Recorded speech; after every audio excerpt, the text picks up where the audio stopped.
మీరు చూస్తున్నారు రైతు బిడ్డ ఛానల్ సబ్స్క్రైబ్.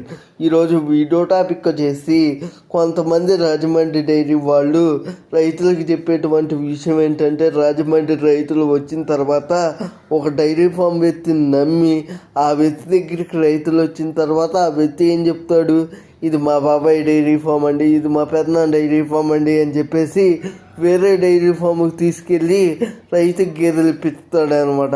అలా ఇప్పడానికి కారణం ఏంటంటే, ఆ డైరీ ఫామ్ వ్యక్తి దగ్గర ఈ డైరీ ఫామ్ లేని వ్యక్తి 3,000 కమిషన్ అనేది తీసుకుని ఉంటాడు.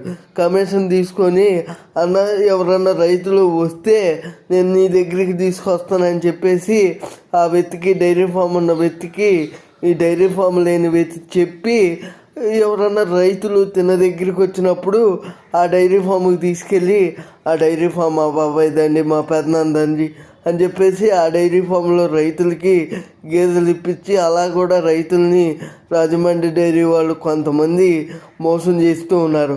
రైతులు చాలా జాగ్రత్తగా 1-2 సార్లు ఆలోచించి గేదెలను కొనేటప్పుడు కొనుక్కోవాలని చెప్పేసి ప్రతి రైతుకి కూడా చెప్తూ ఉన్నాను. ఈ వీడియో పైన ఇంకా ఏమైనా డౌట్లు ఉంటే నాకు కామెంట్ సెక్షన్లో కామెంట్ చేయండి ఫ్రెండ్స్. నేను తప్పక రిప్లై ఇస్తాను ఫ్రెండ్స్. Thank you friends. రైతే రాజు కావాలి, అదే మన ఆశయం. అందరూ బాగుండాలి, అందరిలో నేను కూడా ఉండాలి.